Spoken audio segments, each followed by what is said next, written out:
Well, hey, what's up, everybody? Matthew here. Thanks for checking into the YouTube channel. Today, we're going to do something a little bit different, and I'm going to just kind of off the cuff talk a little bit about some of my publishing experiences as a writer and why it is that I'm going to be kind of doing my own thing as far as future publications go. As I continue to write and preach and do videos like this, I've been thinking a lot about the valuation between, on one hand, publishing things with a traditional publisher, let's say Zondervan or Baker or Erdmans or something like that, as over against doing my own thing and just kind of working on projects that I would like to work on and bringing things to print that I personally feel passionate about.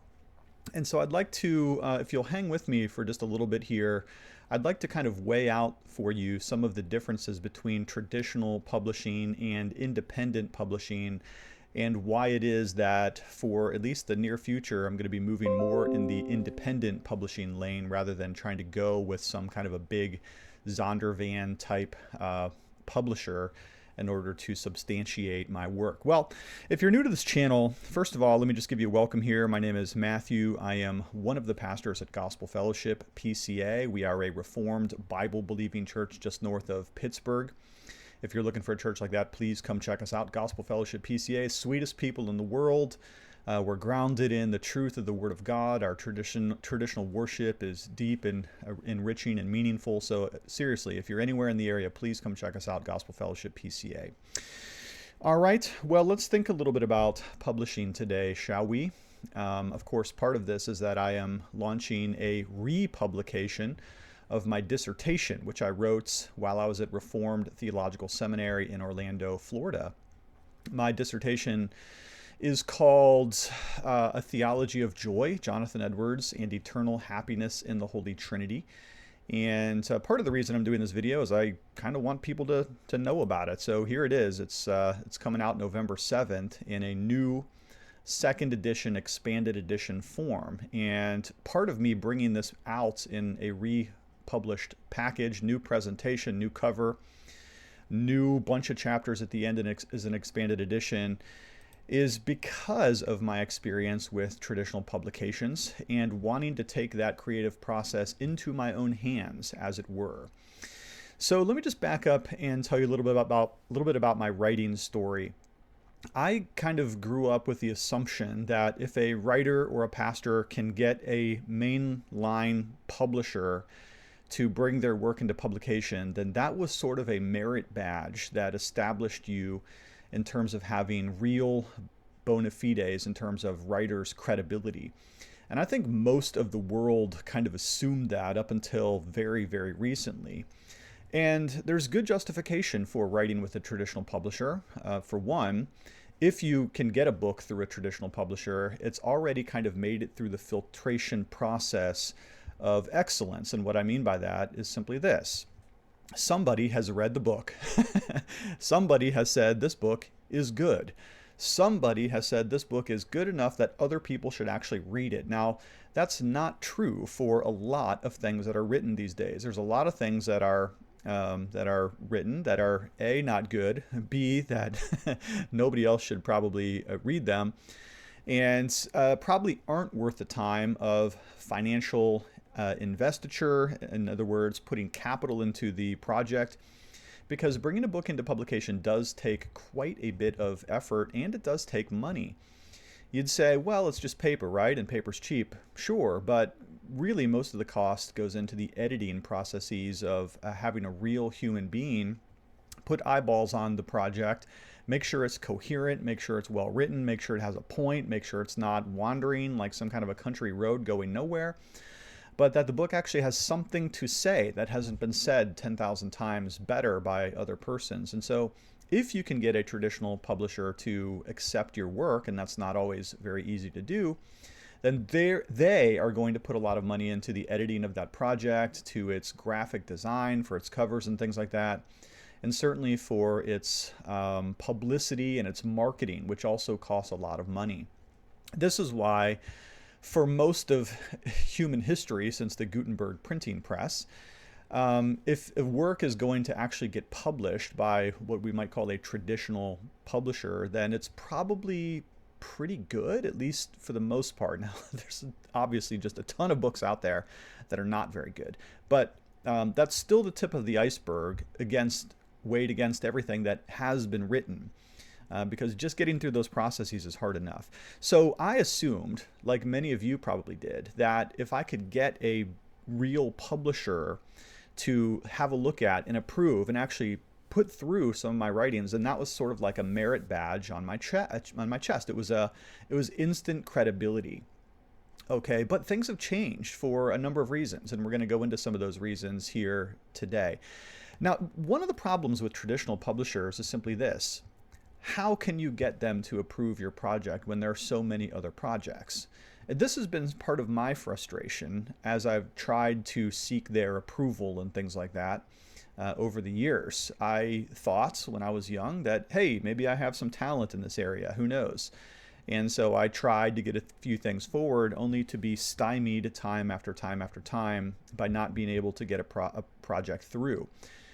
Who are you and why should we publish your things? Well, when I started off as a youth director with an unknown name and an unknown church, there's not a lot of people that are interested in that, because for a book to sell, the author usually has to be kind of known and have some sort of a reputation. And therein is another one of the problems with traditional publishers. How do you break in the door? How do you get your feet through the door to actually get something through? Well, usually what you have to do, and this has been the way that it happened for me, is that you start very, very small and you work your way up incrementally, which is why a lot of writers, they have to work very, very hard to establish their credibility over the years. And so for me, my very first publication, the very first thing that anyone ever published was just a newsletter. It was a denominational newsletter. And I was really proud of that, man. When that thing came through and I saw my name on page 7 or whatever it was, I was really, really thankful for that. And then I wrote a couple of editorials for the Akron Beacon Journal, little paragraphs that got in, and I was pretty proud of that too. And then I had some ideas which I actually pitched to real publishers, but they were all smacked down. They were all rejected because I was a nobody and presumably had nothing to say. Finally, I had one of my first breakthroughs, and believe it or not, it's actually my book, which is still in print and still one of my bestsellers to this day. It's called Hold Fast to Faith, a devotional commentary on the Westminster Confession.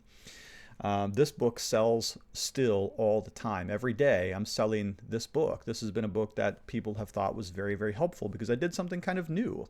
I actually took the Westminster Confession of Faith and I took the reader all the way through it in a devotional format, and that had never been done. There had been, of course, academic works on the Westminster, lots and lots of really good academic works on the Westminster Confession of Faith, scholarly from great Reformed theologians.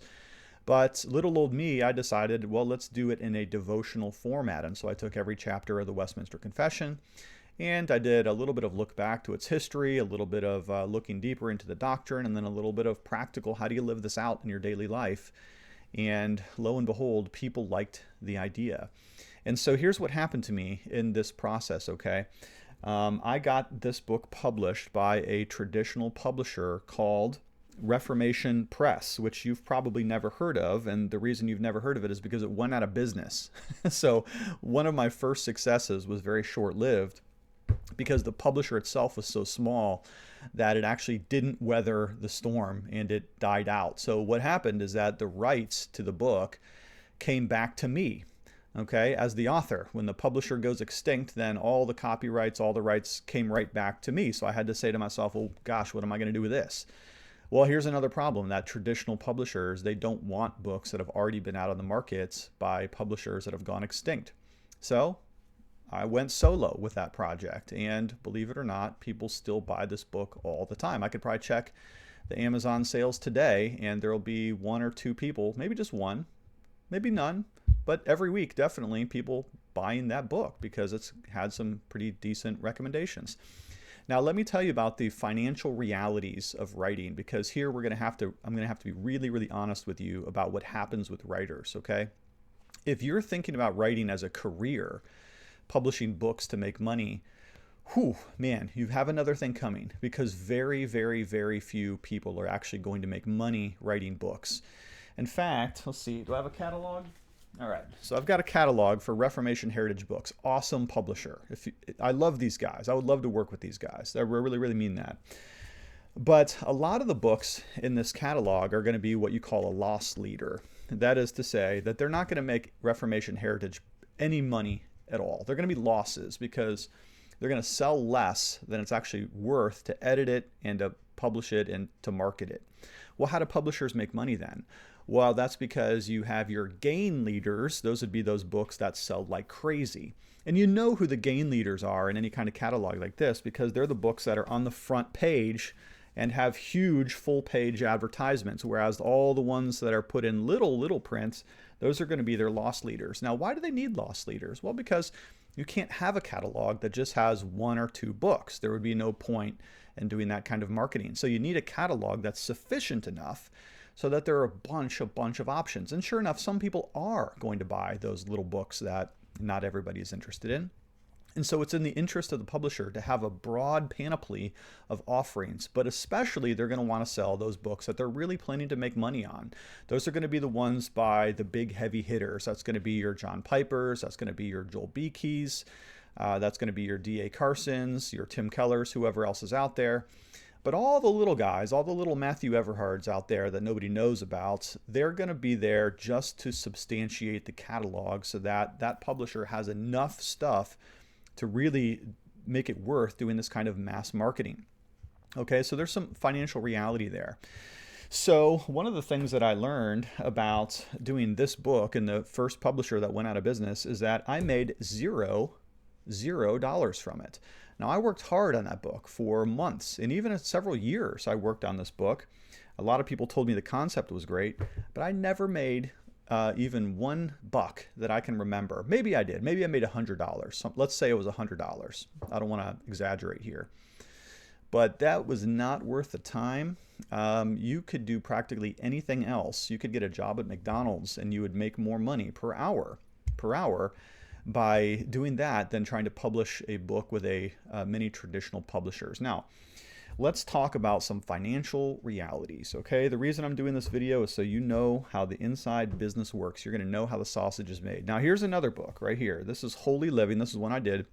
Jonathan Edwards, 70 Resolutions for Living the Christian Life by yours truly. This is done with a traditional publisher. This is done through Hendrickson Publications. And man, I'm a big fan of Hendrickson. I had a great experience working with Hendrickson, by the way, just so you know that. I'm not bashing anybody on this video. I had a great experience. My editor for this, Patricia Anders, was awesome. She worked with me through the entire book and she crafted this book. Every sentence was perfected by a series of editors and made the book a better book than if I had done it by myself, about which see more later. Okay, but let's talk about the financial realities of this book. Is this the gain leader for Hendrickson? Is this the one that they're hoping that is going to do tens of thousands of copies? Not a chance. This was and always was meant to be a loss leader for them. It's just filler for their catalog because they have books by better authors, more famous people that they're going to sell tens of thousands of, and they're selling in the dozens, not the hundreds, not the thousands of this particular book. So when I signed a contract to do this book, I was pretty happy that they give me a 600 deal, which means I got $600 when I signed the contract and another $600 when I turned in my final draft for a total of $1,200. That's what I made off of this book, with the promise of 10% royalties or something like that after all of the costs of editing, marketing, and publication go into it. So how much have I seen coming back to me and through royalties through a traditional publisher? Nothing. I've got nothing yet, and probably what's going to happen is that sales on this book are going to continue to diminish as the book has been around for some time. Okay, so I made $1,200 on this book, just so you know. Now, I could go get a job as probably a summer rec counselor and make $1,200 for 10 good weeks of solid work over the summertime, but this book actually took hundreds and hundreds of hours for me to write. This is soul blood coming out of me to write a book like this on Jonathan Edwards, because I love Edwards and I love the resolutions. So if you're going to be a writer, maybe you should do it for the calling and the joy of writing as over against the money. Okay. Now I'm a capitalist, which means that I think that if you work hard, you should get paid for it. And as somebody once said, there are not a lot of easy paychecks in the world, and if you can get one, by all means do it. I am not a Marxist. I am not a collectivist when it comes to financial security. Buddy, you are on your own. You can work hard and you can support your family in any way that you want to, but those who work hard should get it. And so there's a sense in which doing a book like this and making $1,200 for it doesn't make sense for me anymore. And the reason is because what does Hendrickson do for me? Well, they gave me a cover. It's okay, I guess. They changed the title, which I didn't really like, but the publisher gets to pick that. And they get kind of the control of how this thing is going to be marketed and distributed and where it's going to go. And in a lot of ways, the author kind of gives up the rights to what they've done to their piece. And the publisher has a vested interest in taking it in the direction that they want to take it in. They're going to take it to the conferences that they want to take it to. They're going to put it on the book tables that they want to put it on. They're going to give it placement in their catalog where they want it to get placed. Even down to the cover and the title, they get a lot of control over your material. And I'm not sure that I like that, because honestly, I can do a lot more publication in terms of marketing of my own stuff through this here YouTube channel. I can talk about my stuff way more than they're ever going to want to talk about this little Lost Leader book, because it's not that big of a deal to them, but it is a big deal to me. Okay. And so now I'm thinking to myself, well, listen, yes, a traditional publisher does get you certain things, but some of the things that they could do, I can do myself better than they can do, especially marketing. I can market my own stuff better than they're ever going to want to market my book. Because if you look at the subscribers of this YouTube channel compared to the subscribers of their YouTube channel, if they even have one, pretty sure that I can do my own marketing better than they're going to do marketing for me. Okay, that's just the reality. Again, I'm a capitalist in this. You kill what you eat and you eat what you kill. So in my case, I'm not sure what benefit they actually bring me in terms of their marketing, because I can do way more marketing than them. Now let's talk about another book here that's important to me, and that would be this one right here that just came out. This is my dissertation in the older format by J.E. Society Press, a traditional publisher, though again a very small one. You got to get what you can get, right? And this is my new self-published version of the exact same book, only expanded edition with a whole bunch more essays in the back. Okay, so why did I pull it from J.E. Society Press and begin my own line with independent reform media? Well, let me just show you what I'm going to do here. I want to start my own line that's going to feature my own stuff. Independent reform media. That's how I'm going to publish my books for the near future until something better comes along, because I think I can do a better job than some of the traditional publishers have done for me. Now, again, let's talk financial details here, okay? This book right here through J.E. Society Press, which I asked to be pulled from their listings on purpose, it was okay-ish. The cover's okay. They did a good job helping me edit it. But the book had already been edited because it was my doctoral dissertation. I already paid for professional editing to have that done. But they did a nice job. They did a nice layout for me. But here's the problem. When I just came out with this dissertation, I was really desperate to have somebody substantiate my work. It was a pride issue, okay? It was an issue of I want validation in my life. I've gotten over that. I don't care as much about validation from others. It would be great if Oxford University Press or Cambridge or, your Zondervans or something like that came saying, oh, please, we want to publish your dissertation. Didn't happen for me.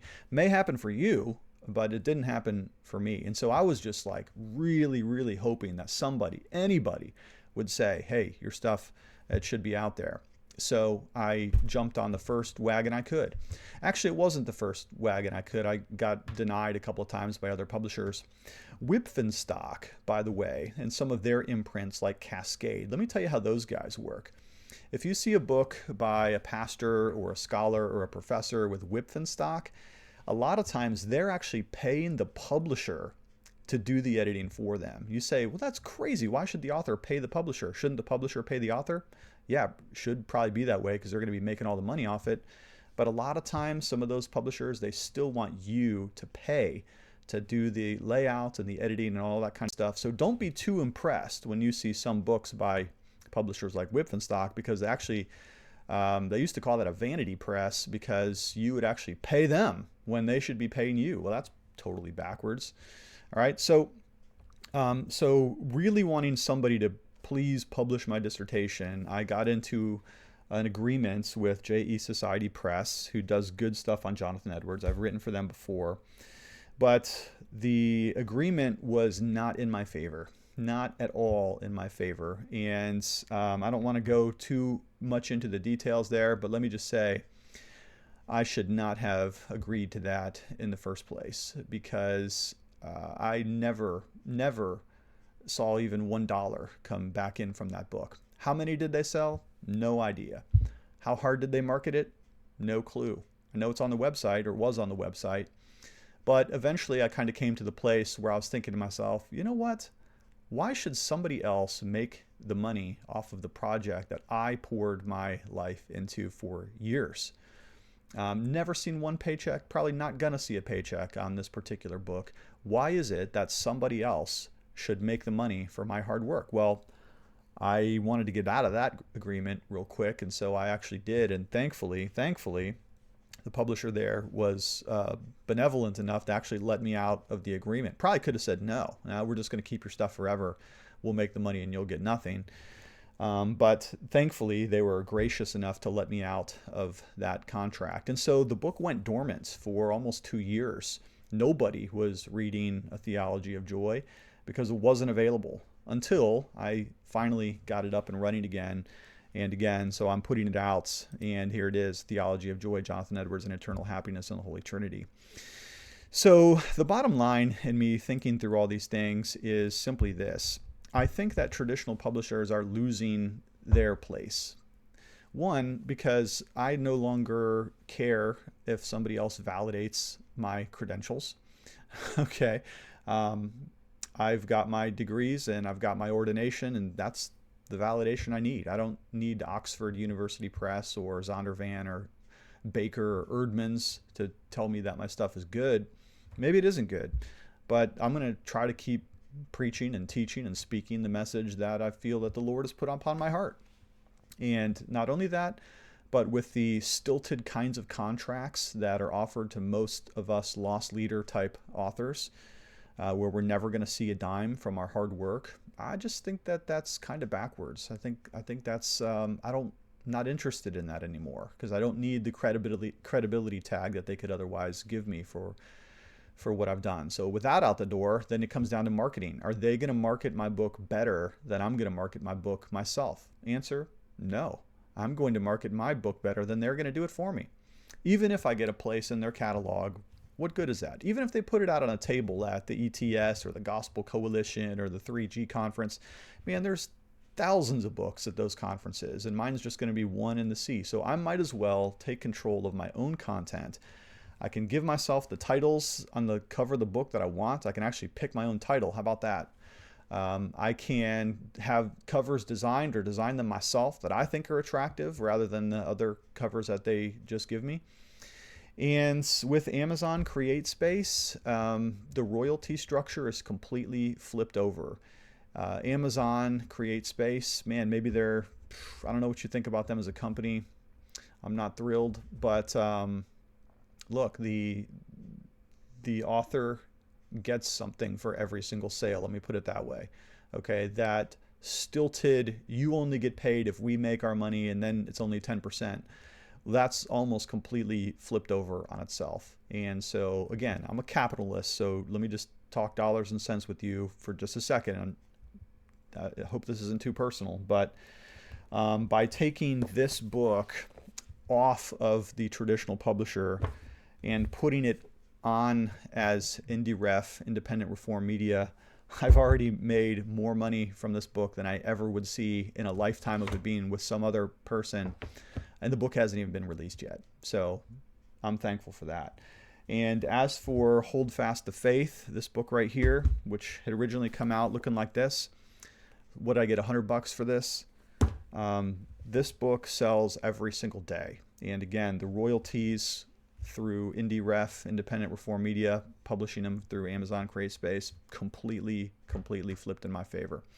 So I don't see what advantage a traditional publisher would have for anybody anymore, to be completely honest, except for the benefit of editing. And how can a writer then circumvent that problem? Because you can't see your own errors. So one of the big problems with editing is that you cannot see your own mistakes. No matter how clearly you work through it, no matter how diligently, there are going to be mistakes and errors that creep through that you just can't see them anymore. It's like the blind spot in your car. They call it a blind spot because you can't see it, right? Well, the way that I've circumnavigated that is through crowdsourcing my editing, which I think is a fantastic way to do it. So I write my own book very carefully, and then I use some kind of AI media to do that editing. AI is probably not the right term. Like even Google Docs has automatic proofreading, so does Word. Okay, those are kind of AI programs, I guess. They're just showing you where predictable mistakes are. Now, it's not going to pick up everything, but it's going to pick up a lot of things, right? So I write it myself, and then I use one of those programs. I think I've got one called, what's that one called? I can't think of it right now, but it's I can't think. I'm totally having just a brain lapse here. There's a free program that you can install on your computer that'll proof everything you write, your emails, everything. So I use that too. So I'm using both. I'm using Google Docs to help edit it, and then I'm using this other one to help edit it. Can't think of the name right now. Then what I do is I have my friends read it. I say, hey man, can you read this over? Yeah, they'll read it. I've had several people, probably 5, 6, maybe 8 people read it, and every single time I weed out more mistakes. And then, like with Hold Fast the Faith, I actually put a note in here that said, hey, if you note to the reader, if you find any errors in this book, whether they be grammatical, theological, in terms of format, please contact the author directly at, here's my email. I'll be happy to correct any errors in subsequent editions. I put that in there. I have had several people help me with 1 or 2 little places, little comma here, little spelling word there, wrong two word there, TOO, TWO, little tiny little mistakes like that, and I've had readers fix them for me. So at this point, with crowdsourcing as and computer tools as my main editing, I don't know what a traditional publisher has for me anymore to this point. So would I ever go with a Crossway or a Reformation Heritage Books? Yeah, maybe. Reach out to me. But it would have to be with something that's better than I can do for myself. And what I can do for myself at this point, pretty tough to beat. All right. Well, I hope that wasn't too personal, but I did want to take you into some of the backstory of why I think now that independence, reform media is better than anything else somebody can do for me, especially with platforms like this. All right. Well, thanks for checking in to this particular video. Do love you lots, and we'll talk with you later.